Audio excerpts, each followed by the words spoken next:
Vision IAS की news today श्रृंखला में आप सभी एस्पिरेंट्स का स्वागत है। और आज 8 जुलाई के न्यूज़ टुडे डॉक्यूमेंट पे आज हम लोग डिस्कशन करेंगे। इसमें जो सुर्खियों को पहले देख लेते हैं। पहली सुर्खी, Kaladan multi modal transit transport project, जो कि भारत की एक महत्वपूर्ण रणनीतिक पहल है। एसडीजी का स्थानीयकरण, तकनीक संचालित खाद्य प्रसंस्करण, बाढ़ की बदलती प्रकृति जो कि आपदा प्रबंधन के दृष्टिकोण से महत्वपूर्ण हो सकते हैं, और कृषि खाद्य प्रणालियों में युवाओं की भागीदारी।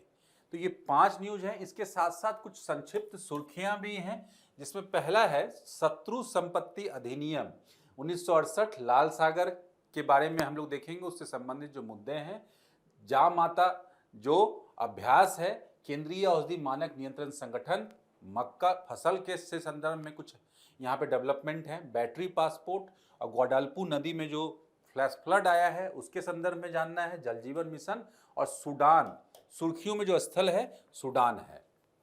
तो चलिए हम लोग स्टार्ट करते हैं आज के महत्वपूर्ण सुर्खियों से, जो कलादान मल्टी मॉडल प्रोजेक्ट के बारे में बात की जा रही है। पहला news article Kaladan multi transit transport project है। मुख्य तौर पे इसे समझने के लिए अगर मैं बताऊं तो इसे भारत की एक महत्वपूर्ण रणनीतिक पहल के रूप में देखा जा सकता है, जो कि भारत के पूर्वी हिस्से यानी कि पूर्वी राज्य जैसे वेस्ट बंगाल, उड़ीसा आदि को समुद्री मार्ग और सड़क मार्ग के माध्यम से नॉर्थ ईस्ट के रीजन से जोड़ने की ये महत्वाकांक्षी पहल है, जिसमें कि हम लोग भाया म्यांमार होते हुए ये नॉर्थ ईस्ट तक पहुंचने की ये कवायद भारत सरकार के द्वारा की जा रही है, जिससे समय और संसाधन को बचाया जा सकेगा भविष्य के लिए। और यही नहीं, बल्कि ये भारत की जो महत्वाकांक्षी पड़ोसी प्रथम की नीति है और एक्ट ईस्ट पॉलिसी है, उसे आगे बढ़ाने के रूप में भी एक महत्वपूर्ण कदम के रूप में देखा जा सकता है इस अवसंरचना परियोजना को।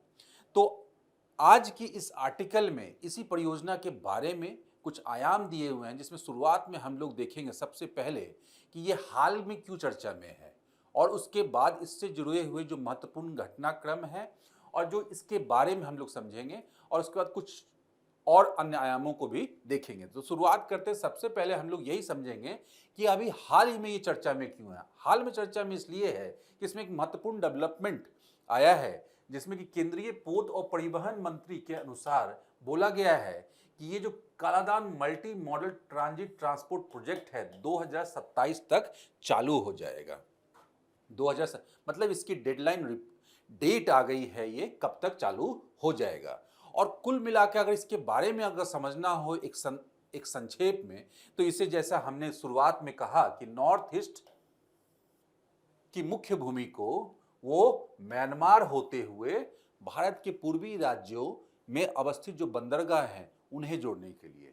तो कुल मिलाकर ये क्या है, कनेक्टिविटी को, इस क्षेत्र में कनेक्टिविटी को ये बढ़ाने के लिए भारत के द्वारा उठाया जा रहा है एक महत्वपूर्ण कदम साबित हो सकता है भविष्य के दृष्टिकोण से।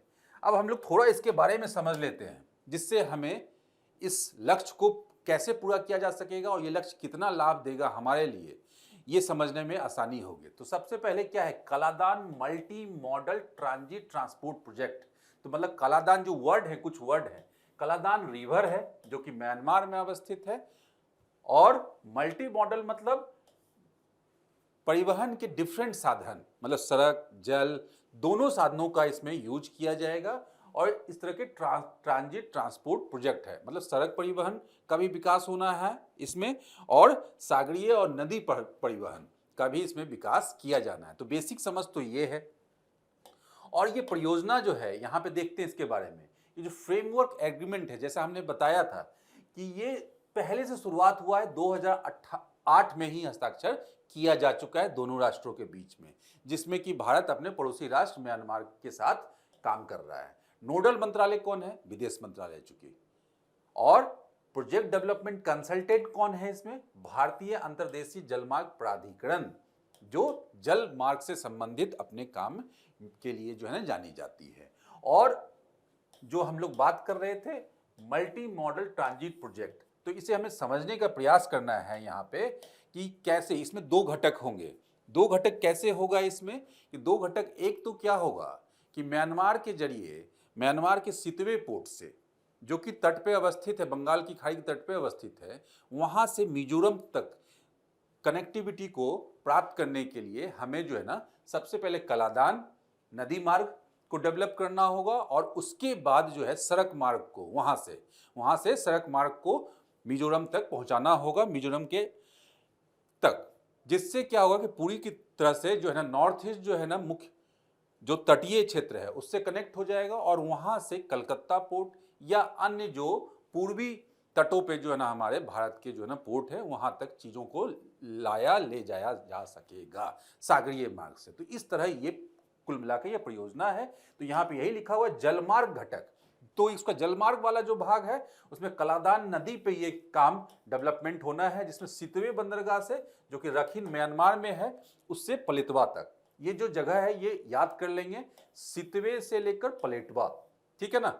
और सड़क वाला जो भाग है, सड़क वाला जो हिस्सा है वो मिजोरम में भारत म्यांमार सीमा पर जोरिन पुई एक जगह है, पलेटवा से जोरिन पुई।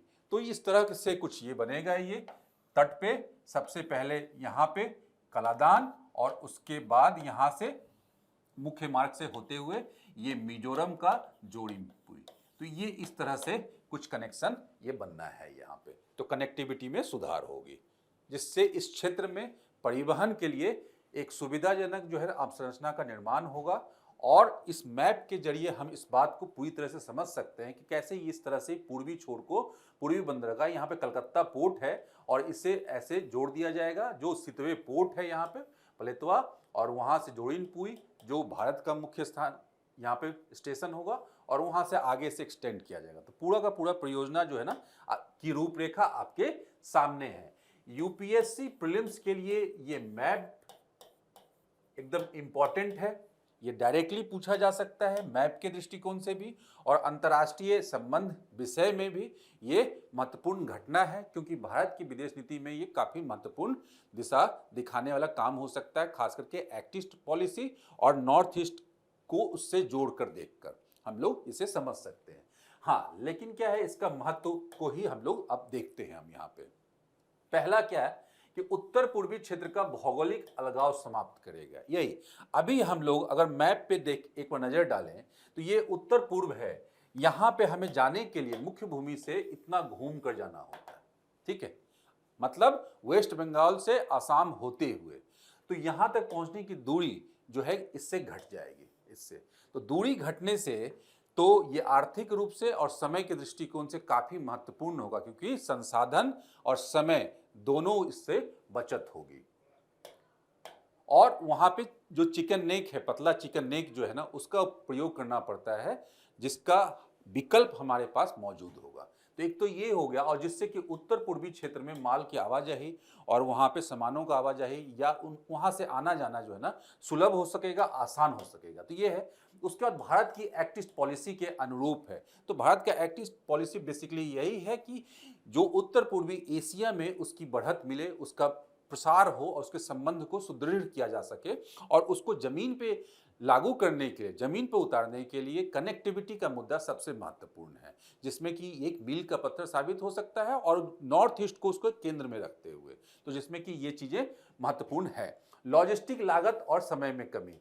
ऑब्वियसली लॉजिस्टिक लागत जो है कोलकाता से आइजोल तक जो है ना अभी घूम कर जाने के लिए अधिक समय लगता है, फ्यूल अधिक लगता है, ईंधन अधिक लगता है, समय अधिक लगता है, जिसमें कि 50% से भी ज़्यादा कम हो जाएगा, और उत्तर पूर्व को व्यापारिक केंद्र के रूप में विकसित करेगा। और तो किसी भी स्थान की कनेक्टिविटी में अगर सुधार होता है तो इसका स्पष्ट मतलब ये होता है कि वहाँ पे कमर्शियल एक्टिविटी, इंडस्ट्रियल एक्टिविटी और जो सामान, वस्तु और सेवा दोनों का आना जाना जो है ना आसान हो जाता है, और ये पहला स्टेप होता है किसी भी क्षेत्र के विकास करने के लिए।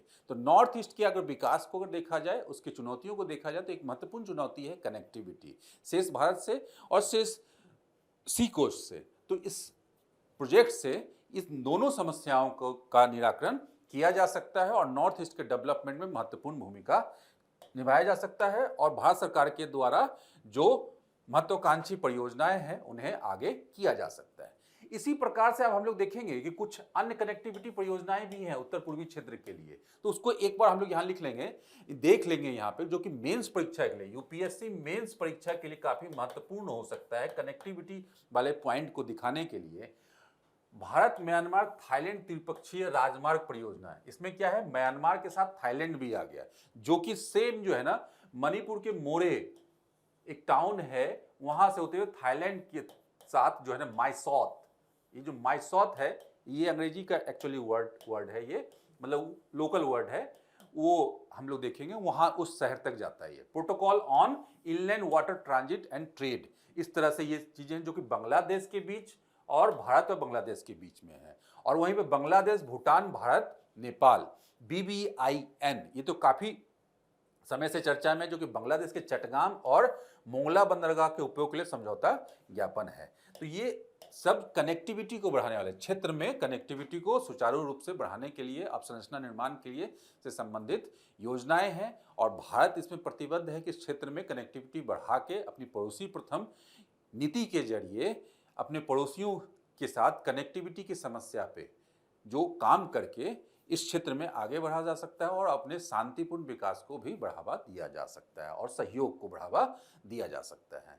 तो चलिए हम लोग आज का जो है ना दूसरा जो हमारा न्यूज आर्टिकल है वो है SDG का स्थानीयकरण, सतत विकास की अवधारणा पर आधारित ये न्यूज आर्टिकल है, कुछ डेवलपमेंट है भारत के संदर्भ में, उससे संबंधित ये आर्टिकल है। क्या है, नीति आयोग के द्वारा एक जो है इंडेक्स, सूचकांक जारी किया गया है। क्या सूचकांक है, जिला सतत विकास लक्ष्य सूचकांक, और किस क्षेत्र के लिए, उत्तर पूर्वी क्षेत्र के लिए जारी किया गया है। तो हमारा संदर्भ ये है, इसलिए ये न्यूज बनी है।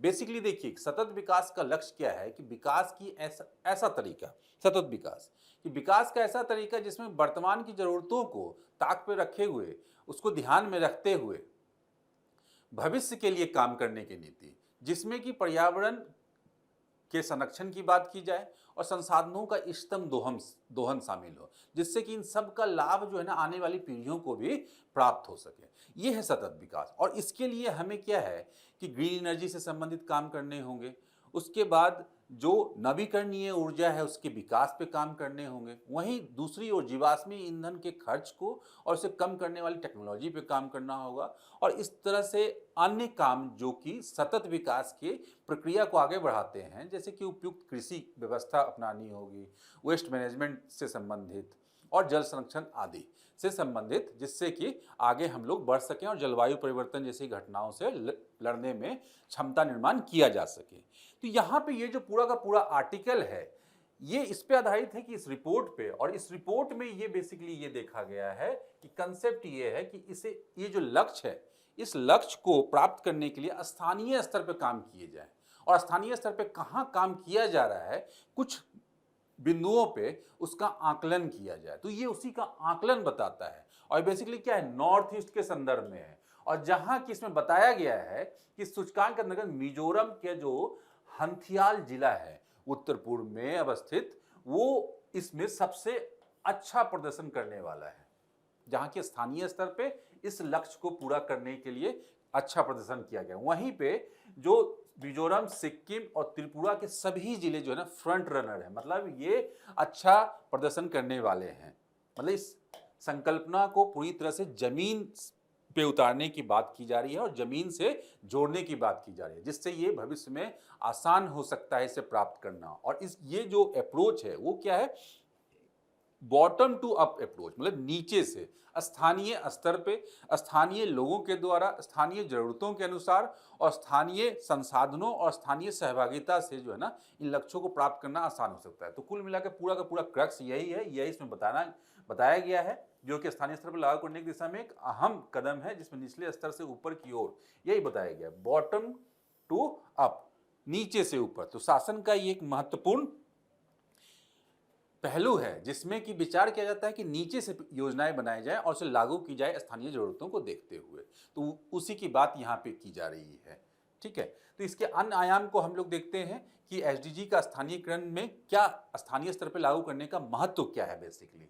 तो हमने बॉटम टू अप की बात की तो इसे इस संदर्भ में अगर हमें आगे ले जाना हो तो ये कुछ बिंदु हैं। जैसे पहला क्या है कि मुख्य कार्यस्थल के रूप में स्थानीय क्षेत्र, मतलब स्थानीय क्षेत्र ही केंद्र में होगा जिसकी बात की जा रही है, वहां पे एसडीजी की क्या स्थिति है, उसे लागू करने के लिए क्या क्या चीजें हैं। तो स्थानीय क्षेत्र को केंद्र में रखकर विजन बनाए जाएंगे, ठीक है ना, और वहां पे एजेंडा दस्तावेजों के माध्यम से लक्ष्य को प्राप्त करने का बात किया जाएगा, जिसमें कि जो ग्रामीण आबादी है, जो ग्रामीण जनता है, उसकी सहभागिता होगी, जो उसकी संस्था है, जो स्थानीय स्तर पर काम कर रही संस्था है, जो स्थानीय बॉडी है, जैसे गांव के स्तर पे ग्राम समिति है ना बनाना, निगरानी समिति के जरिए जो है निगरानी की जा सकती है किसी भी काम को। उसके बाद क्या, नीचे से ऊपर की ओर दृष्टिकोण, वही जो नीचे से ऊपर, मतलब स्थानीय स्तर पे सहभागिता को बढ़ाया जाए, उनकी चुनौतियों को देखा जाए, उनके संसाधनों को देखा जाए और उसके बाद जो है ना उस काम को, लक्ष्य को बढ़ाया जाए। तो इसलिए इसे आसान होगा। और यहीं पे क्या है कि इस प्रक्रिया में सिविल सोसाइटी, शैक्षणिक जगत और निजी क्षेत्र की भागीदारी को बढ़ाया जा सकता है। और विभिन्न स्टेक होल्डर जैसे कि ग्रामीण स्तर, ग्रामीण आबादी के साथ साथ इन सब की भूमिका को, स्थानीय संसाधनों का उपयोग किया जा सकता है। दूसरा, विविध क्षेत्रों के बीच असमानता को दूर करना है। ये एक बहुत बड़ा मुद्दा है कि देश भर में जो है ना संसाधनों की उपलब्धता और उनका उपयोग जो में अंतर है, क्योंकि क्षेत्रीय विविधता इतनी ज़्यादा है तो क्षेत्रीय असमानताएं भी अधिक है। तो इस दृष्टिकोण से अगर स्थानीय स्तर पर काम किए जाएंगे तो उससे होगा ये कि स्थानीय स्तर पे जो है ना सब लोग अपने टारगेट को अचीव करने के लिए काम किया जाएगा और स्थानीय जरूरतों के अनुरूप स्थानीय संसाधनों की उपलब्धता के दृष्टिकोण के आधार पे। तो जिससे क्या होगा कि जो असमानता है वो कम होगी और सब लोग जो है ना एक स्तर पे आने में कामयाब होंगे। तो यही इसका ये तरीका है, तालमेल स्थापित किया जा सकेगा। तो इससे अलग एक, लेकिन क्या एसडीजी को स्थानीय स्तर पर लागू करने में कोई चुनौतियां नहीं है? जी हाँ, चुनौतियां हैं, चुनौतियों रहित नहीं है। तो इसमें ये कुछ चुनौतियां दी गई। सबसे पहले चुनौती क्या? वित्त में कमी। स्थानीय स्तर पर यही सबसे बड़ी भूमिका, सबसे बड़ा मुद्दा ये है कि स्थानीय निकायों के पास, जैसे पंचायती राज संस्थानों के पास या नगर पालिका संस्थानों के पास जो है ना, नगर निकायों के पास जो है ना, वित्त की कमी होती है किसी भी परियोजना को आगे बढ़ाने के लिए। तो जिसे कि जो यहाँ पे आ सकते हैं और उनके पास यह स्वास्थ्य, शिक्षा जैसे भी टारगेट होते हैं जिस पे काम करना है। तो ये चीज है। तो इसलिए इन योजनाओं को, जैसे नवीकरणीय ऊर्जा से संबंधित जो योजनाएं हैं, इस पे खर्च कर पाना उनके लिए मुश्किल हो सकता है या होते हैं। पर्यावरण को ध्यान में रखना, स्थानीय सरकारों को आर्थिक समृद्धि और पर्यावरण संरक्षण के बीच संतुलन बनाना मुश्किल होता है कि कहां तक वो आगे बढ़े, इसके संदर्भ में मुद्दा है। और डेटा की गुणवत्ता, ये सबसे बड़ी समस्या है। डेटा की गुणवत्ता की, डेटा एक तो सबसे ज्यादा रियल टाइम डेटा की उपलब्धि, और उसके बाद कौन सा डेटा कितने काम का है, उसे जो कि अपने लक्ष्य को प्राप्त करने में सहायक हो सकता है। तो रियल टाइम डेटा और क्वालिटी फुल डेटा दोनों की आवश्यकता है, की जो है ना आवश्यकता है, लेकिन स्थानीय स्तर पे इसकी कमी देखी जाती है। तो इसलिए अप टू डेट सामाजिक आर्थिक जो डेटा जो है ना, आंकड़ों का अभाव पाया जाता है। तो ये चुनौतियां हैं, इसमें देख सकते हैं हम लोग। तो इस तरह से हम लोग एसडीजी को स्थानीय स्तर पे लागू करने के संदर्भ में हम लोगों ने न्यूज़ टुडे के इस आर्टिकल को देखा। अब यहाँ पे जो कुछ निष्कर्ष है, निष्कर्ष यही है कि हम लोग, कहा जा सकता है सजेशन के तौर पे, कि स्थानीय शासन को मजबूत करके और उसमें स्थानीय सहभागिता को बढ़ाकर प्लानिंग को, योजना को जो है नीचे से प्रारंभ करते हुए, स्थानीय संसाधनों को जुटाते हुए और वित्त संसाधन की जो चुनौतियां हैं उसे दूर करते हुए हम एसडीजी के इस लक्ष्यों को स्थानीय स्तर पर लागू कर सकते हैं और इसमें सफलता प्राप्त कर सकते हैं। तो चलिए हम लोग नेक्स्ट न्यूज पे चलते हैं। अच्छा, इसमें एक डायमेंशन और है यहाँ पे कि भारत और एसडीजी का स्थानीयकरण, भारत में क्या स्थिति है।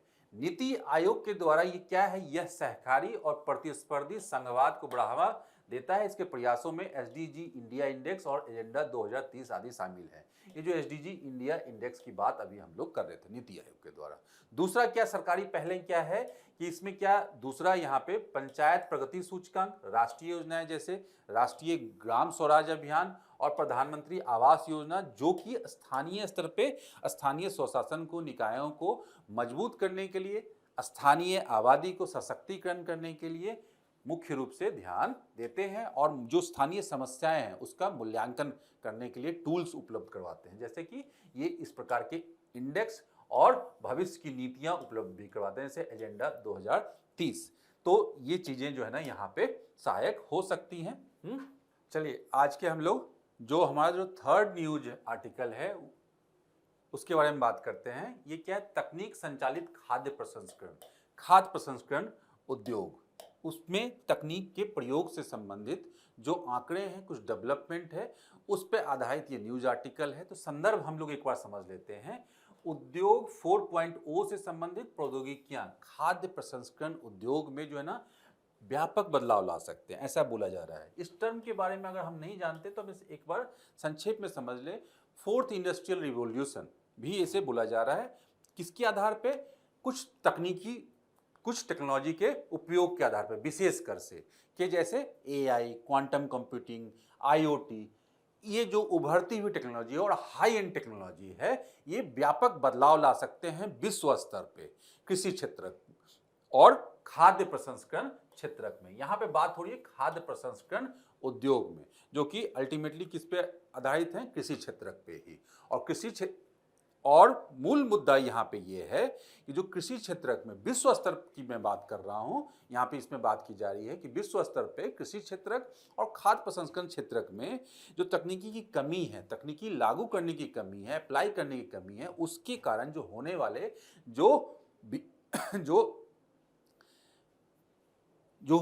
जो आने वाली कमियां हैं, जो आने वाले चैलेंजेज हैं, उसको इन तकनीकों के प्रयोग से दूर किया जा सकता है। तो ये इसका संदर्भ है।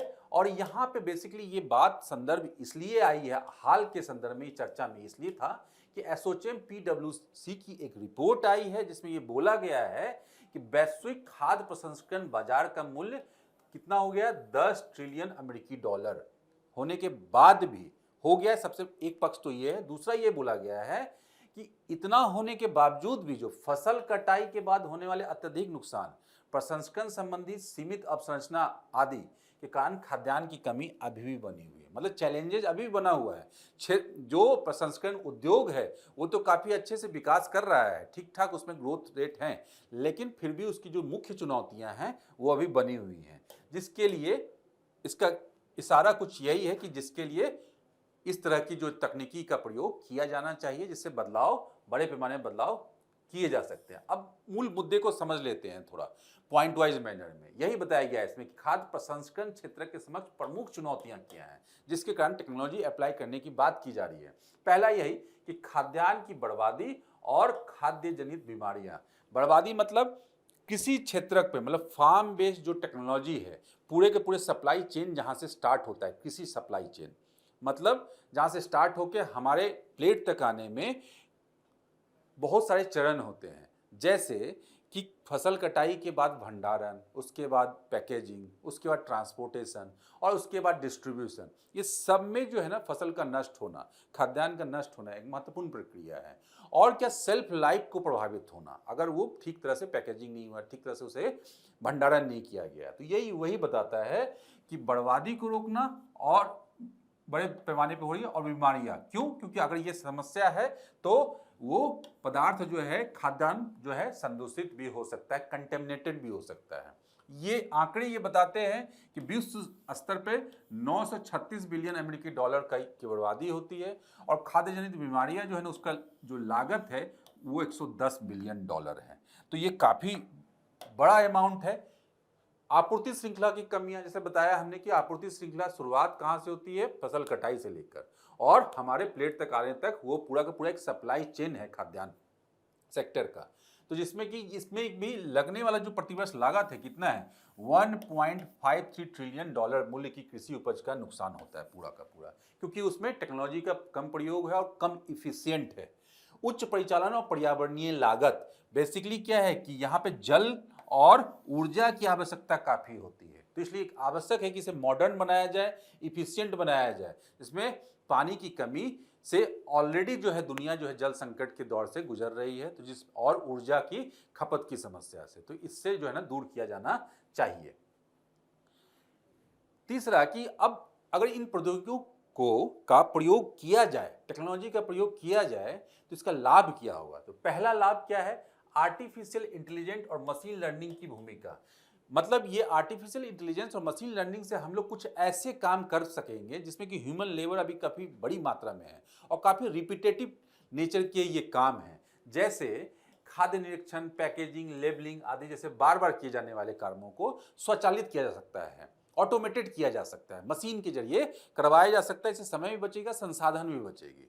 और उपभोक्ता बाजार का रुझान क्या है? नवीन प्रसंस्करण तकनीक का उपयोग करके अधिक सेल्फ लाइफ और पोषण युक्त स्मार्ट खाद्य पदार्थों की मांग के अनुरूप जो है ना काम किया जा सकता है। क्यों? क्योंकि उसकी मांग जो है ना बढ़ रही है मार्केट में इस तरह के जो पोषणीय खाद्य पदार्थ हैं। तो उपभोग जो उत्पादक हैं तो उसके लिए भी अपेक्षा है उनसे कि वो इनका ध्यान रखें कि अधिक दिनों तक उनका प्रोडक्ट खराब ना हो। तीसरा, आपूर्ति श्रृंखला में पारदर्शिता, क्योंकि ब्लॉकचेन हमारे पास है जिसमें कि बिग डेटा, बड़ी मात्रा में डेटा का प्रयोग करके उसे अप्लाई किया जा सकता है बिजनेस पूरे के पूरे सप्लाई चेन को ठीक करने के लिए, उसे मूल्यांकन करने के लिए। तो उसका उपयोग करके हितधारकों रियल टाइम में लेन देन को सत्यापित कर सकते हैं, ध्यान रख सकते हैं, ट्रैक कर सकते हैं। ये हो गया। और बढ़ती जनसंख्या की मांग को पूरा करना। देखिए, जहां तक पूरी दुनिया की बात है कि 2022 में हम लोग 8 बिलियन हो गए और जो अभी हमारे सामने आंकड़े आ रहे हैं, जो अनुमान लगाए जा रहे हैं कि अगले कुछ वर्षों में 2050 तक यहाँ पे ये दिया जा रहा है कि 2050 तक ये 9.8 बिलियन के आसपास हमारी जनसंख्या, विश्व की जनसंख्या पहुंच जाएगी। तो इसमें जनसंख्या की वृद्धि काफ़ी बड़ी मात्रा में होगी, जिसके लिए खाद्यान्न की आवश्यकता होगी और उनको पहुंच करना पड़ेगा अफोर्डेबिलिटी के साथ, मतलब वहनीयता के साथ, कम मूल्य में भी। तो इसके लिए आवश्यक है कि ये इसकी प्रौद्योगिकी का प्रयोग किया जाए और उसका लाभ लिया जाए। तो यही कुछ आयाम है लाभ के संदर्भ में। निष्कर्ष यही है कि ये जो परिचालन संबंधी समस्याएं हैं जिसके कारण नुकसान हो रहा है पूरी की पूरी सप्लाई चेन में, उनकी चुनौतियों को कम किया जा सकता है इन तकनीकी लाभों से। और उसके बाद का डिजिटल व्यक्तिगत डेटा संरक्षण अधिनियम 2023 और कुशल कार्यबल आदि के माध्यम से इन चुनौतियों को दूर किया जा सकता है। मतलब पूरे के पूरे जो है ना सप्लाई चेन, पूरा का पूरा इकोसिस्टम को जो है ना फिर से जो है ना जनरेट किया जा सकता है, रीजनरेट किया जा सकता है, उसे जो इफिशिएंट बनाया जा सकता है। तो ये यहाँ पे इस संदर्भ का रिपोर्ट का कहना है। अब भारत के संदर्भ में जो इतनी बातें की गई, भारत के संदर्भ में पूरी तरह से सही है। क्यों? क्योंकि हमारे यहाँ ये सारी चीज़ें जो है ना पूरे के पूरे सप्लाई चेन में, जो कृषि और खाद्य प्रसंस्करण उद्योग का जो सप्लाई चेन है उसमें फसल के नष्ट होना, खाद्य पदार्थों का नष्ट होना एक महत्वपूर्ण मुद्दा है यहाँ पे। तो इस संदर्भ में हम लोग देख लेते हैं कि खाद्य प्रसंस्करण उद्योग के क्षेत्र की क्या स्थिति है। औसत वार्षिक वृद्धि दर क्या है कि 8 वर्षों में 22-23 तक जो है ना 5.35% रही है। कृषि खाद्य निर्यात में प्रसंस्कृत खाद्य निर्यात का हिस्सा 23.4% है। सरकारी योजनाएं, पीएम किसान संपदा योजना, खाद्य प्रसंस्करण उद्योग के लिए उत्पादन संबंध प्रोत्साहन योजनाएं आदि। तो ये चीजें हम लोग देख सकते हैं। अब इसके बाद जो न्यूज है हम लोगों की वो क्या है? बाढ़ की बदलती प्रकृति, जो कि एक आपदा के रूप में आपदा प्रबंधन विषय से संबंधित हो सकता है। आपको महत्वपूर्ण आयाम यहाँ पे इस आर्टिकल में मिल सकते हैं, क्योंकि एक आपदा के रूप में इसे देखा जाता है जब इसका भीषण रूप हो जाता है। तो भारत का एक बड़ा हिस्सा जो है नदियों के से आने वाले बाढ़ से प्रभावित है।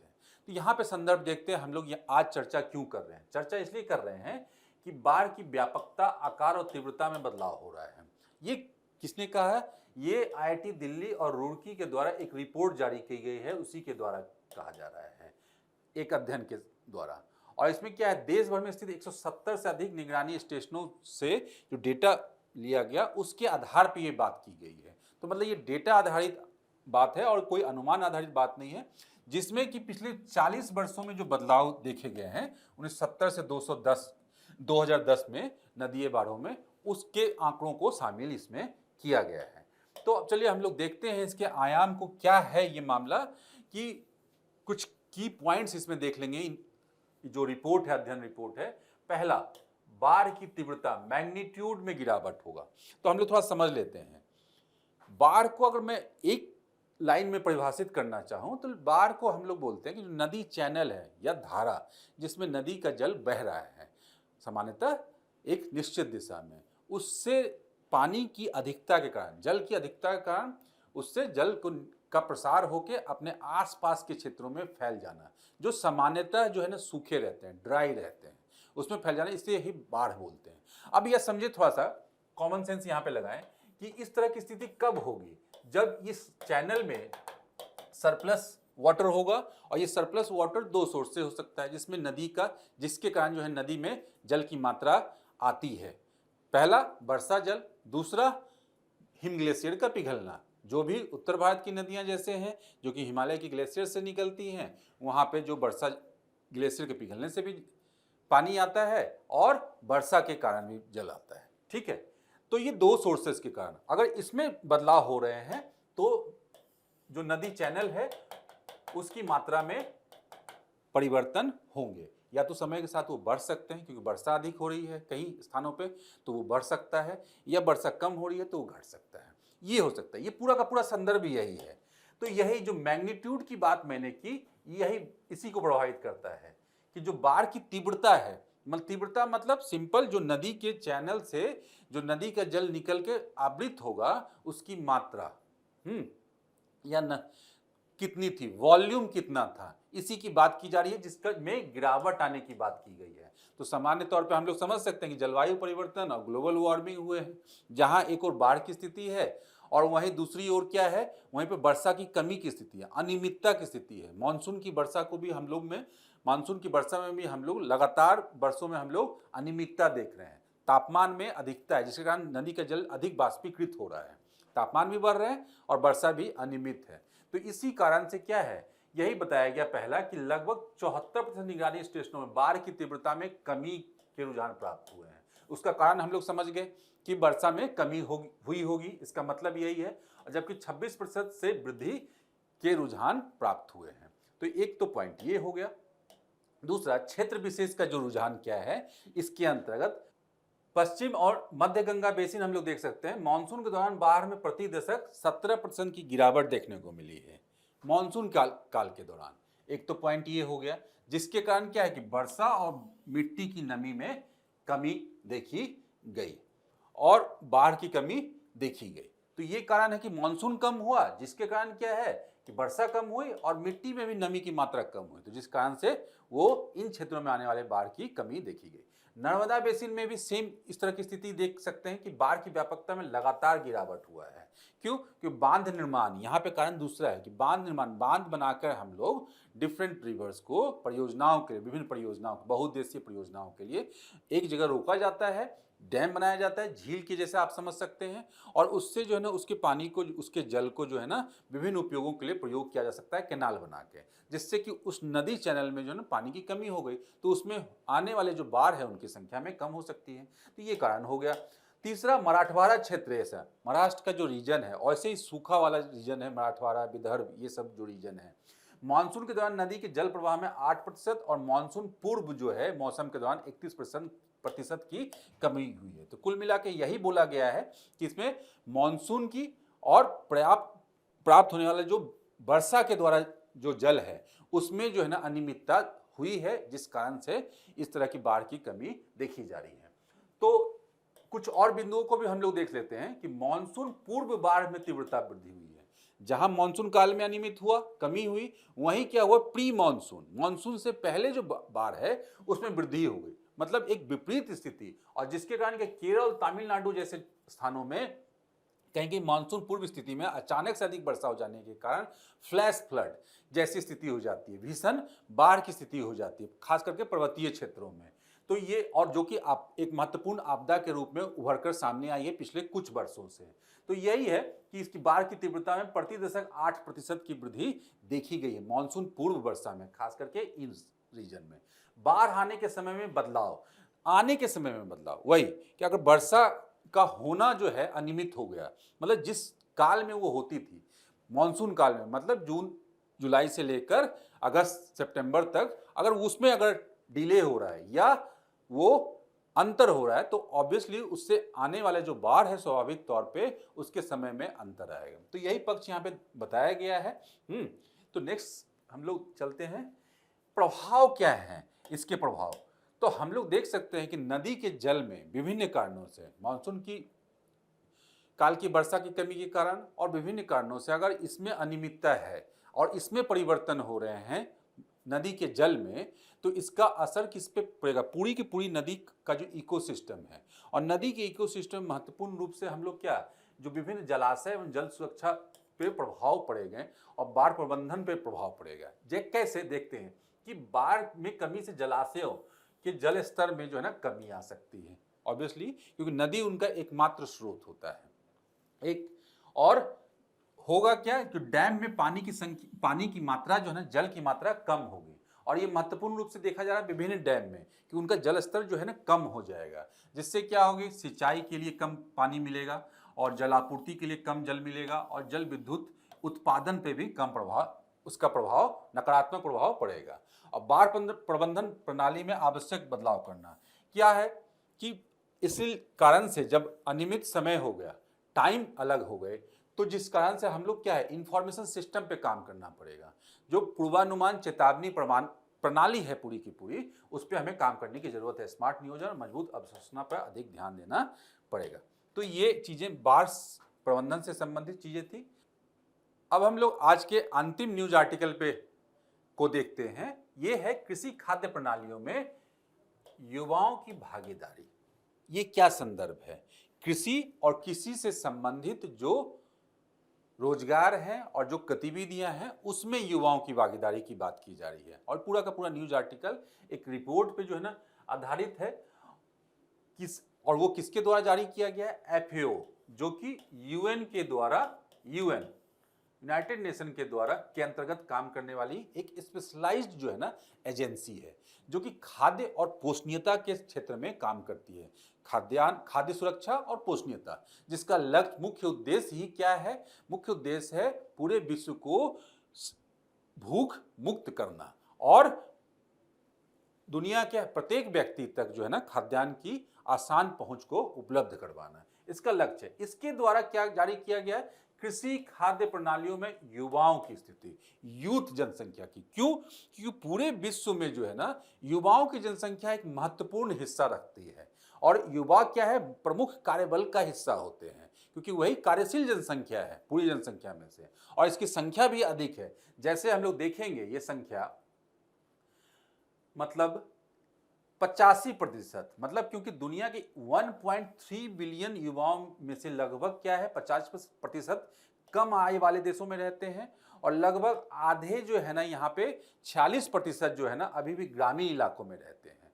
तो इसलिए आवश्यक है कि इन्हें इससे जोड़ा जाना चाहिए और उसके बीच तालमेल बिठाने की आवश्यकता है। तो इस रिपोर्ट में यही कहा गया है कि युवाओं और कृषि खाद्य प्रणालियों के बीच तालमेल बिठाने की का आकलन ये करता है और उसके संदर्भ में विभिन्न आयाम को यहाँ पे प्रस्तुत किया गया है। चलिए, तो ये नेक्स्ट आयाम को हम लोग देख लेते हैं। इसमें बताया गया रिपोर्ट के मुख्य बिंदुओं पर एक नज़र, क्या की हाइलाइट्स हैं इस रिपोर्ट में। रिपोर्ट की की हाइलाइट्स, सबसे पहले हम लोग देख सकते हैं कि आर्थिक समृद्धि में महत्वपूर्ण योगदान दिया जा सकता है युवाओं के द्वारा। कितना? सकल घरेलू उत्पाद में 1.4% की वृद्धि हो सकती है। और क्या, इससे लगभग 45% योगदान युवाओं की लगभग की भागीदारी आने की संभावना है। तो एक तो ये हो गया, युवाओं की भागीदारी क्या है, 44% कामकाजी लोग युवा हैं, काम करने वाले लोगों में। पूरी जो संपूर्ण जो है ना कार्यशील जनसंख्या है इस क्षेत्र में वो 44% युवा है, जबकि वयस्क कितने हैं, 38%। तो संख्या पहले से अधिक है। और लेकिन दूसरी ओर एक दूसरा आंकड़ा ये दिखाता है एकदम इसके एकदम विपरीत कि कृषि खाद्य प्रणालियों में कामकाजी युवाओं की कमी देखी जा रही है। कितना? ये 44% मैं बता रहा हूं, ये 2005 में 54% था।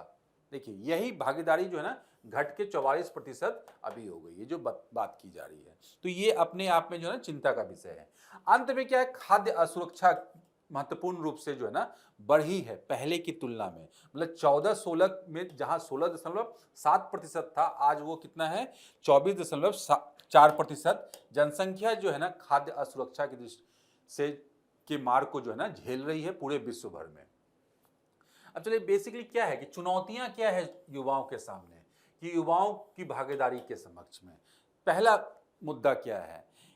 हम लोगों के सामने भी ये चीज़ें आती हैं, ये पक्ष एकदम सामान्य है कि सामाजिक स्तर एक कृषक के तौर पे सही नहीं है। एक कृषक को जो है ना गरीब के रूप में ही देखा जाता है, क्योंकि उनका आय स्तर जो है ना कम होता है अपेक्षाकृत अन्य रोजगार वालों के दृष्टिकोण की तुलना में।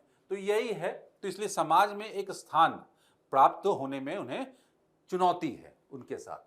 तो जलवायु परिवर्तन, दूसरा क्या है, जलवायु परिवर्तन। जलवायु परिवर्तन से जो उत्पन्न होने वाले रिस्क हैं, जो रिस्क हैं विभिन्न प्रकार के, जैसे उत्पादन से संबंधित जो रिस्क हैं, जल की कमी हो रही है, उसके बाद फसलों के नष्ट होने से संबंधित जो समस्याएं हैं और अन्य समस्याएं जो जलवायु परिवर्तन से उभर रही हैं, उसको देखते हुए भी चुनौतियां हैं, जिससे जो इस जोखिम भरे कार्य में युवा जुड़ने के लिए जो यहाँ पे सोचने के लिए मजबूर हैं।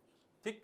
असंतुलित आंतरिक प्रवास, मतलब क्या है कि यहाँ पे क्या है, बहुत ज्यादा अधिक क्षेत्रों में क्या देखा गया है कि एक वर्ग के जो युवा हैं और एक उम्र विशेष के, उनका आंतरिक प्रवास माइग्रेशन अधिक है, क्योंकि अन्य जगहों पे जाने के लिए, रोजगार के और अवसर के तलाश के लिए।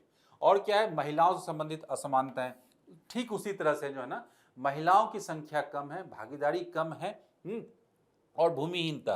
अधिकतर युवा क्या है, रेंट की, है ना, भूमिहीन है और रेंट के जमीन पे जो है ना अपनी मजदूरी को सिर्फ दे रहे हैं, श्रम को दे रहे हैं, बल्कि वो ओनर नहीं है। तो इस कारण से भी उनका रुझान जो है उस तरफ जो है ना मुश्किल हो सकता है और उनका विकास भी मुश्किल हो सकता है। तो ये सब चुनौतियां बनकर उभरती हैं कि युवा जिससे कि अपनाएं इस कृषि को। यहाँ पे हम लोग देख सकते हैं कि इस जो भी समस्या का हमने जिक्र किया, मुद्दों का जिक्र किया, उस संदर्भ में क्या एक समावेशी प्रयास हो सकता है, युवा समावेशी कृषि खाद्य प्रणालियां। तो पहला क्या है, व्यापकता आधारित कृषि खाद्य प्रणालियों का परिवर्तन कर सकते हैं हम लोग। क्या कर सकते हैं, जैसे युवाओं को कौशल प्रशिक्षण की वृद्धि दी जाए। हमने समस्या देखा, यहाँ पे अगर स्किल्ड बना दिया जाए तब एग्रीकल्चर में जाए तो वो अपने लाभ को भी बढ़ा सकते हैं और कृषि को भी का विकास कर सकते हैं, जिससे उनका सोशल स्टेटस भी बढ़ सकता है। दूसरा, आघातों के प्रति जितने रिस्क थे के प्रति लचीलापन को मजबूत करना, अगर उनसे संरक्षण दे दिया जाए, जैसे फसल बीमा और अन्य लाभ, तो वो रिस्क कम किया जा सकता है। उचित नौकरियों की आपूर्ति को बढ़ाना इस संदर्भ में। दूसरा, युवा का सशक्तिकरण कैसे किया जा सकता है, युवाओं का खाद्य सुरक्षा और पोषण में सुधार करके युवाओं की अभिव्यक्ति और कार्य करने की क्षमता को बढ़ाना और युवाओं के संसाधनों तक पहुंच में सुधार करना। तो ये सारे पक्ष को इसमें शामिल करके हम लोग देख सकते हैं। अब हम लोग यहाँ पे अन्य सुर्खियों को कवर करेंगे, इसमें कि जो पहला है हमारा शत्रु संपत्ति अधिनियम 1968। शत्रु संपत्ति अधिनियम बेसिकली क्या है कि ये ऐसा एक्ट है जिसमें शत्रु राष्ट्रों की जो संपत्तियां देश में हैं उसको निर्देशित नियंत्रित करने का काम ये कानून करता है। उससे संबंधित ये न्यूज है। न्यूज क्या है, basic Madhya Pradesh high court में एक याचिका लगी थी इसे खारिज करने के लिए कि उनके कोर्ट के द्वारा, सरकार के द्वारा उनकी संपत्ति को शत्रु संपत्ति अधिनियम इस कानून के तहत घोषित न किया जाए, और उनकी आपत्ति थी कि इस कानून के दायरे से उनकी संपत्ति को निकाला जाए। तो एक अभिनेता के द्वारा ये बेसिकली ये याचिका लगाई गई। तो इसके बारे में थोड़ा हम लोग समझ लेते हैं क्या है शत्रु संपत्ति अधिनियम। जैसा मैंने कहा कि शत्रु राष्ट्र से संबंधित होगा जो व्यक्ति या संस्था, उसकी प्रॉपर्टी जो हमारे यहाँ है, मतलब उस वैसे नागरिक। तो यहाँ पे इस एक्ट में जो है ना इसकी परिभाषा भी दी गई, जैसे कि पाकिस्तान और चीन जैसे राष्ट्र जो कि कभी जो है ना देश के साथ, भारत के साथ जो है ना वॉर की स्थिति में रहे, युद्ध की स्थिति में रहे, युद्ध हुआ हो। तो ये एग्जाम्पल यहाँ पे समझाया गया। और नागरिक या शत्रु देश कंपनी के स्वामित्व में हो, वो वर्तमान में ऐसे व्यक्ति की प्रॉपर्टी हो या फिर उनकी ओर से किसी और के संरक्षण में हो या प्रबंधित किया जा रहा हो। मतलब या तो वो खुद व्यक्ति हो उस राष्ट्र का जो कि शत्रु राष्ट्र है, या फिर उनके द्वारा लगाया गया जो रखा गया कोई व्यक्ति अन्य व्यक्ति है। अब इसी की बात करते हैं, भारत के शत्रु संपत्ति के अभिरक्षक यानी केंद्रीय गृह मंत्रालय को सौंप दिया गया।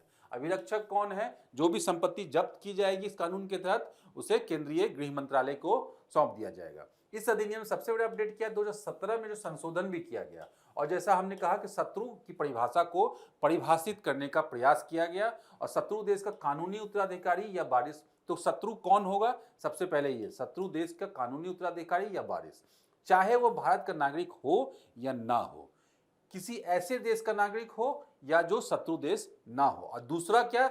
ऐसा व्यक्ति जो पहले शत्रु देश का नागरिक था लेकिन अभी उसने अपनी नागरिकता बदल ली है। तो सिंपल टर्म में यही है कि शत्रु देश, अगर प्रॉपर्टी कभी शत्रु देश की नागरिकों के द्वारा थी तो उसके जो अभी वर्तमान में जो वारिस हैं उनके द्वारा भी ये चीज़ें जो है ना होने के बावजूद भी ये चीज़ें इसमें कानून में आ सकती हैं। तो इसका संदर्भ ये है। अब जो दूसरी सुर्खी है हमारी लाल सागर के बारे में, तो लाल सागर से संबंधित कुछ अपडेट्स हैं उसके संदर्भ में, और इसमें जानेंगे हम लोग जो इसकी भौगोलिक अवस्थिति है उससे संबंधित कुछ फैक्ट्स। तब तो हुआ ये है कि यहाँ पे हूती विद्रोही जो यमन से संबंधित है, हूती विद्रोही, उनके द्वारा एक जहाज को डुबाने का दावा किया जा रहा है, एक मालवाहक जहाज को। तो बेसिकली अगर हम इसके लोकेशन को देखेंगे तो ये लोकेशन कैसा है कि प्रमुख जो अंतर्राष्ट्रीय समुद्र मार्ग है उस पे ये अवस्थित ये सागर है, एक सकरा सा सागर है जो कि एक तरफ अरेबियन पेनिनसुला है, एक तरफ ये अफ्रीका की भूमि है जिसमें कि इजिप्ट और इरिट्रिया ये सब जैसे राष्ट्र हैं, और इधर देखेंगे तो सऊदी अरब, यमन जैसे राष्ट्र हैं। ठीक है, और इसका उत्तरी सिरा कहाँ पे है? इसका उत्तरी सिरा भूमध्य सागर से जोड़ता है जो कि सुएज कनाल के माध्यम से इसे जोड़ा गया है, जो कि एशिया से यूरोप की दूरी को कम करता है। ऐतिहासिक दृष्टिकोण से काफी महत्वपूर्ण रहा है, चर्चित स्थान है। इसके बारे में हमने सुना भी होगा, पढ़ा भी होगा। और दक्षिण में ये बाबेल मंदब स्ट्रेट है, ये जल संधि है जो कि इसे गल्फ ऑफ अदेन में जो है ना यहाँ पे इसका सिरा खुलता है, और ये बे ऑफ बंगाल से कनेक्ट होता है जो कि हिंद महासागर की तरफ जो है ना सामने है। तो ये चीज़ें यहाँ पे इसकी ज्योग्राफी है, इस तरह देख सकते हैं। और अभी जो हौती रेबल की बात की हमने, हौती विद्रोही समूहों की, वो यहाँ पे है यमन में, तो उनके द्वारा ही ये इस घटना को अंजाम दिया गया। तो इस तरह से हम लोगों ने भूगोल को भी देख लिया इसका, और जल डमरू मध्य के बारे में भी। ये यूपीएससी परीक्षा के दृष्टिकोण से भी सीधे सीधे इंपॉर्टेंट है क्योंकि मैपिंग के दृष्टिकोण से भी पूछा जा सकता है। हाँ, यहाँ पे इस मैप में हम लोग दो चीज देख सकते हैं, एक तो सुएज कैनाल देखा हमने, एक जॉर्डन में गल्फ ऑफ अकाबा है, ये भी देख सकते हैं, काफी महत्वपूर्ण है गल्फ ऑफ अकाबा जो जॉर्डन का तट है यहाँ पे। ठीक है ना, इसके उत्तर में दो है, एक सुएज कैनाल, दूसरा गल्फ ऑफ अकाबा। ठीक, चलिए अब यहाँ पे यही दिया हुआ है इस नोट्स में कि तटीय राष्ट्र कौन है, उत्तर पूर्व में कौन है, पूर्व में कौन है, ये हमने मैप पे देख लिया है। उत्तरी भाग में विभाजन हमने देख लिया है यहाँ पे, और विश्व का सबसे अधिक खारा समुद्री जल यहाँ पाया जाता है क्योंकि कोई नदियाँ यहाँ, नदियों का फ्रेश जल यहाँ पे अवेलेबल नहीं होता है, तो यही कारण है जिसमें लवणीयता की मात्रा काफी अधिक होती है। चलिए अब जामाता अभ्यास। जामाता बेसिकली जामाता या जामाटा ये एक जापानी शब्द है जिसका मतलब होता है फिर मिलेंगे, और ये क्या है? ये इत्सुकुशिमा संयुक्त युद्धाभ्यास है भारत और जापान के मध्य में, और किसके लिए? तटरक्षक जहाजों, जो कोस्ट गार्ड जो शिप हैं उनका युद्धाभ्यास है। ये बेसिकली ये संयुक्त युद्धाभ्यास किया जा रहा है जामाता के नाम से, और ये चेन्नई में यहाँ पे हो रहा है। तो दो चीजें महत्वपूर्ण है, भारत और जापान के मध्य है, और नाम क्या है? इत्सुकुशिमा संयुक्त युद्धाभ्यास, और चेन्नई के तट पे, और इस शब्द का मतलब है फिर मिलेंगे, और तटरक्षक बलों के द्वारा ये किया जा रहा है। और प्रभावी संयुक्त अभी उसका उद्देश्य क्या है कि परिचालन क्षमताओं को बढ़ाना, परिचालन क्षमताओं को बढ़ाना, और एक दूसरे के साथ जो है ना इंटर ऑपरेटिबिलिटी है ना, जो हमने वर्ड सुना होगा इंटर ऑपरेबिलिटी, मतलब एक दूसरे के साथ कोऑर्डिनेशन के साथ कैसे, और दूसरे की जमीन में, दूसरे के भूगोल में, और एक दूसरे की टेक्नोलॉजी के साथ कैसे कोऑर्डिनेटेड वे में किसी भी संयुक्त अभ्यास को या संयुक्त जो है मिशन को अंजाम देने की बात होती है, तो ये टर्म आता है इंटर ऑपरेबिलिटी, क्षमता, तो उसे भी बढ़ाने की बात ये की जाती है, इसका उद्देश्य है। अब एक संस्था के बारे में बात की जा रही है इस न्यूज में, केंद्रीय औषधि मानक नियंत्रण संगठन, तो बेसिकली क्या है, 17 दवाओं की सूची जारी की गई है जो कि अनुपयुक्त होने पे या एक्सपायर होने पे उसे क्या बोला गया है कि आप इसे नालियों में या टॉयलेट में फ्लश कर देना चाहिए। क्यों? क्योंकि इससे क्या है कि कोई भी उसके संपर्क में नहीं आएगा, यहाँ तक कि जानवर भी। क्यों, ऐसा क्यों है? बेसिकली ये नशे की दवाइयाँ हैं जिनसे नशा के लिए प्रयोग किया जाता है। क्या क्या है? फेंटेनिल है, ट्रामाडोल है, जो कि प्रमुख रूप से जो है ना पेन किलर के रूप में यूज किया जाता है, और हम लोग भी ये आम तौर पे इसे जानते हैं, फेंटेनिल और ट्रामाडोल। और ये भी डाइजेपाम, ये बेसिकली किसके लिए दिया जाता है? एंटी एंजाइटी मेडिसिन के लिए आजकल दिया जाता है, जो कि आजकल काफी सामान्य है। ये सब जो है नशे से संबंधित जो दवाइयां हैं जिसके संदर्भ में ये बात कही गई है। तो हम इस संस्था के बारे में एक बार थोड़ा सा देख लेते हैं। केंद्रीय स्वास्थ्य एवं परिवार कल्याण मंत्रालय के अंतर्गत काम करता है ये, और ड्रग्स एंड कॉस्मेटिक एक्ट 1940 के तहत केंद्र सरकार को जो सौंपे के कार्य हैं उसे पूरा करता है। तो बेसिकली क्या है, दवाइयों का विनिर्माण, बिक्री और वितरण का विनियमन मुख्य रूप से राज्य सरकार की एजेंसियों का कार्य है, जबकि नई दवाइयों को मंजूरी देने की जिम्मेदारी किसकी काम है? ये इनका काम है। तो राज्य सरकार का काम हमने समझ लिया, विनिर्माण का काम, बिक्री का काम और वितरण का काम, इसे विनियमन, जबकि नई दवाइयों को मंजूरी देने का काम जो है ना इस संस्था का काम है। तो इसलिए हम लोग इसके कार्य को भी समझ गए। अब क्या है कि कार्य को एक उसी बात को यहाँ पे बताया गया है कि दवाओं के आयात को विनियमित करना, आयात लाइसेंसिंग और विनियमन इसका कार्य, नई दवाओं और क्लिनिकल ट्रायल को मंजूरी देना, दवाइयों और कॉस्मेटिक्स पर प्रतिबंध लगाना, और औषधि परामर्शदात्री समिति और औषधि तकनीकी सलाहकार बोर्ड की बैठकों को आयोजित करना। तो मतलब कुल मिला के पूरा का पूरा दवाइयों से संबंधित जो इकोसिस्टम है उसे विनियमित करने का काम जो है ना देश में, वो इसके द्वारा किया जाता है, क्योंकि आयात लाइसेंसिंग भी और क्लिनिकल ट्रायल्स भी, इस तरह के कार्य भी जो है ना परामर्श देने के साथ साथ ये संस्था करती है।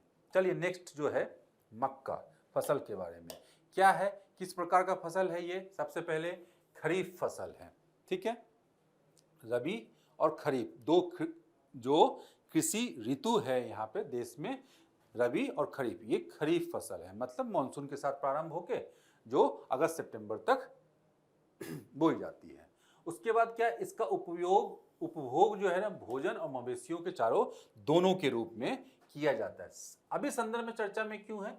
चर्चा में इसलिए केंद्रीय कृषि एवं किसान कल्याण जो मंत्री हैं उसके द्वारा भारत मक्का शिखर सम्मेलन 2025 में मक्का के महत्व को रेखांकित किया गया है। तो ये संदर्भ है, और इसके संदर्भों में हम लोग कुछ बातें इसमें फैक्ट्स देखेंगे इसके बारे में कि अनाजों की रानी बोला जाता है इसे। मोटे अनाज में एक महत्वपूर्ण जो है ना अनाज की श्रेणी में है, जो कि जेनेटिक यील्ड क्षमता अन्य अनाजों में सबसे अधिक होती है इसी में, ठीक है। और खेती के लिए आदर्श मृदा, अब कुछ अन्य आयाम मक्का से संबंधित। खेती के लिए आदर्श मृदा क्या? अच्छी जल निकासी वाली रेतीली दोमट से लेकर दोमट मृदा उपयुक्त होती है। और यहाँ पे देख लेते हैं आदर्श पीएच मान, मतलब 5.5 से 7.5, और क्या है 21 से 27 डिग्री सेल्सियस की तापमान चाहिए। और प्रमुख उत्पादक राज्य क्या है? कर्नाटक, मध्य प्रदेश, बिहार, तमिलनाडु, तेलंगाना, महाराष्ट्र और आंध्र प्रदेश। तो ये मक्का के बारे में हम लोगों ने देख लिया। और विश्व में भी अगर देखा जाए, उत्तरी अमेरिका, ब्राजील, और उसके बाद चीन, रूस और कनाडा। इसी तरह से हम लोग नेक्स्ट न्यूज़ पे देखते हैं। हम लोग क्या है नेक्स्ट न्यूज़, बैटरी पासपोर्ट, पर्यावरण से संबंधित महत्वपूर्ण ये टर्म हो सकता है कि बैटरी पासपोर्ट क्या है। ये नीति आयोग ने प्रस्तावित बैटरी पासपोर्ट फ्रेमवर्क पर संबंधित मंत्रालयों और विभागों के साथ विचार विमर्श किया है, यही संदर्भ था। बेसिकली क्या है कि यूरोपीय संघ के द्वारा बैटरी विनियमन 2023 में क्या बोला गया है कि 2 किलोवाट से अधिक बैटरी के लिए एक पासपोर्ट दिया जाएगा, मतलब उसकी पहचान होगी प्रत्येक बैटरी। और बैटरी का संदर्भ जैसे ही आता है तो हमने अभी सुना है ईवी सेक्टर, है ना, ईवी सेक्टर सुना है, उसमें बैटरी की भूमिका काफ़ी महत्वपूर्ण है, जो कि धीरे धीरे पूरे देश में इसलिए बढ़ रहा है। और इससे संबंध में होने वाले जो वेस्ट जनरेशन है वो भी बढ़ रहा है इसके कारण से। तो इसी के संदर्भ को देखते हुए इस वेस्ट को मैनेज करने के लिए इस तरह के कुछ इस संदर्भ में हम लोग इस कानून को, इस अधिनियम को देख सकते हैं कि उसे ट्रैक करना आसान होगा उस बैटरी को, इसलिए उसे क्या एक आइडेंटिटी देना आवश्यक है। ये ठीक उसी तरह से होगा जैसे कि आधार संख्या होती है, यही ये संदर्भ है कि मतलब उसको एक आईडी दे दी जाएगी। और जिसमें कि क्या है बेसिकली उत्पत्ति स्रोत, कहाँ उत्पन्न हुआ, प्रदर्शन क्षमता क्या है, संरचना, उपयोग, समाप्ति, अवधि आदि शामिल होती है। और इससे क्या डिजिटल स्तर पे ये जो है ना अवेलेबल होगा क्यूआर कोड में, तो इससे होगा क्या, सुरक्षा और गुणवत्ता मानकों पर बेहतर बनाया जा सकेगा। भारत से इलेक्ट्रॉनिक वाहनों के निर्यात में बढ़ावा मिलेगा और पारदर्शी और सर्कुलर आपूर्ति श्रृंखला को बढ़ावा मिलेगा। सर्कुलर आपूर्ति क्या बोलते हैं, मतलब रिड्यूस, रिसाइकल और रीयूज की जो पूरी की पूरी प्रक्रिया है वेस्ट मैनेजमेंट में, जिससे कि हम लोग कम उत्पादन करें, जो उत्पादित किया हुआ माल है उसे वेस्ट बनने से रोकें और उसे उपयोग के लिए तैयार करें और अधिक से अधिक जो है ना रिसाइकल की परंपरा को बनाए रखें। तो जो पूरा का पूरा प्रक्रिया है, इसे चक्रीय प्रक्रिया या सर्कुलर इकोनॉमी बोलते हैं, उसे बढ़ावा देने के लिए ये आवश्यक होगा, जिससे कि हम लोग ट्रैक कर पाएंगे। चलिए, ग्वाडालपू नदी कहाँ है, टेक्सास। हाँ, टेक्सास में ये हुआ क्या है, यहाँ फ्लैश फ्लड आई है और फ्लैश फ्लड से जब आज हम लोग ये बात कर रहे हैं तो इसमें मरने वालों की संख्या भी ठीक ठाक हो गई है, 100 के आसपास हो गई है। तो ये काफ़ी महत्वपूर्ण घटना है इस रीजन में, जहाँ की अचानक से मूसलाधार बारिश होने के कारण जो है ना वहाँ पे जो है ना मध्य टेक्सास में कई क्षेत्रों में क्या विशेष करके इस नदी में अधिक मात्रा में पानी की कमी, अधिकता के कारण, जल के सरप्लस के कारण जो है ना बाढ़ आ गई। ठीक है, और उसके कारण जो है ना आसपास का जनजीवन जो है ना अस्त व्यस्त हो गया। तो ये टेक्सास का केर काउंटी था, या नॉर्थ और साउथ फोक्स, और नदी मैक्सिको की खाड़ी में सैन एंटोनियो खाड़ी में मिल जाती है। और ये कैनियन जलाशय और एडवर्ड एक्विफर फॉल्ट जोन जो है ना उसके जलग्रहण क्षेत्र का हिस्सा है। तो ये इससे संबंधित जो न्यूज हैं, और बेसिकली ये फ्लैश फ्लड जो है ना एली की विशेषताओं में खड़ी ढलान, अधिक वर्षा और उथली मृदा शामिल है जो बाढ़ का कारण बनती है। तो फ्लैश फ्लड की घटना को हम लोगों ने देखा इससे पहले कि फ्लैश फ्लड वही है कि अचानक से किसी रीजन में बहुत अधिक मात्रा में, बहुत बड़ी मात्रा में वर्षा के जल की प्राप्ति, मतलब अचानक से बहुत तेज वर्षा, मूसलाधार वर्षा होने के कारण जो आसपास का जो जल क्षेत्र है उसमें जल की मात्रा में अधिक होने के कारण क्या है, वहाँ पे बाढ़ की जैसी स्थिति होती है। और जब ये नदी हो या पर्वतीय स्थान हो तो वहाँ पे ये भीषण रूप ले लेता है और बहुत बड़ी आपदा बनकर उभरता है। अभी साथ साथ हम लोग ये भी देख लेते हैं कि अभी हाल फिलहाल में ही जब हम लोग बात करें इस घटना से 1-2 दिन पहले ही, अभी भारत में हिमाचल में भी इस तरह की घटनाएं जो है ना देखी जा रही हैं, जिसमें बहुत सारे लोगों की जान जा चुकी है। तो ये काफ़ी महत्वपूर्ण घटना है। दूसरा है एक परियोजना, महत्वाकांक्षी परियोजना देश की जल जीवन मिशन, जो जल को घर घर तक पहुंचाने का प्रयास किया जा रहा है, जिसके अंतर्गत एक महत्वपूर्ण अवसंरचना देश के कोने कोने तक विकास की जा रही है, जिससे कि जो टैप वाटर है उसे प्रत्येक व्यक्ति तक पहुंचाया जा सके। इससे संबंधित ये न्यूज है। क्या है कि फंड की कमी बताई गई है, जल फंड की कमी, बड़ी चुनौतियों का सामना करना पड़ रहा है इस मिशन को। इसकी शुरुआत कब हुई थी, इसी के बारे में डिफरेंट आयाम है। क्या है, 2009 में केंद्रीय जल शक्ति मंत्रालय के द्वारा और केंद्र प्रायोजित योजना है। ये लक्ष्य वही था कि देश के ग्रामीण परिवार को चालू अवस्था में वाला नल जल की आपूर्ति कर पाना, और प्रमुख उद्देश्य क्या है कि ग्रामीण भारत के सभी घरों में नल कनेक्शन के जरिए सुरक्षित और पर्याप्त जल को पेयजल उपलब्ध कराना। तो ये इस तरह से इसका महत्वाकांक्षी ये परियोजना है, जो कि भारत सरकार तकनीकी और वित्तीय सहायता देकर पेयजल आपूर्ति सुनिश्चित करने में राज्यों की प्रयासों को मदद भी करना इसमें शामिल है। अब सुर्खियों में रहा एक स्थल हम लोग देख लेते हैं, सूडान के बारे में है, जिसकी राजधानी क्या है, खार्तूम। यहाँ पे देख सकते हैं हम लोग। यहाँ पे सबसे पहले मैप पे ये भी देख लेंगे नॉर्दर्न सूडान और साउदर्न सूडान। तो जो नॉर्दर्न सूडान है उसे सूडान ही बोलते हैं, और जो दक्षिण वाला हिस्सा है उसे सदर्न सूडान बोलते हैं, जिसकी राजधानी खार्तूम है। आज ये चर्चा में क्यों है, इसका संदर्भ ये है कि संयुक्त राष्ट्र ने चेतावनी दी कि सूडान के उत्तरी दारफुर प्रांत जो है उसकी राजधानी एल फाशर में मानवीय संकट और भी बदतर होती जा रही है। तो बेसिकली वो जो समस्या का संदर्भ आया है उस यूएन की चेतावनी के संदर्भ के द्वारा, उसके कारण से चर्चा में है। थोड़ा सा भौगोलिक इसकी अवस्थिति और भौगोलिक जानकारी के बारे में हम लोग देख लेते हैं। क्या है कि क्षेत्रफल की दृष्टि से क्या अफ्रीका का तीसरा सबसे बड़ा देश है, और स्थलीय सीमाएं हम लोग देख सकते हैं, Egypt, Eritrea, Ethiopia, southern Sudan, Chad, Libya, ये कंट्री है यहाँ पे। तो इस तरह से हम लोग देख सकते हैं इसकी अन्य विशेषताओं को। क्या है कि समुद्री सीमा लाल सागर को हमने देखा, लाल सागर से लगती है। सबसे ऊंची चोटी मोरा पर्वत प्राकृतिक संसाधन के दृष्टिकोण से काफ़ी महत्वपूर्ण है ये क्षेत्र, क्योंकि पेट्रोलियम, लौह, लघु भंडार, तांबा, क्रोमियम, अयस्क, जस्ता, टंगस्टन, अभ्रक आदि यहाँ पे शामिल है। और नील नदी और उसकी सहायक नदियाँ इस देश की अधिकांश हिस्से से होती हुई दक्षिण से उत्तर की ओर जाती हैं। तो इस प्रकार से हम लोग ने आज के न्यूज़ टुडे संस्करण को जो है ना कवर किया, कंप्लीट किया।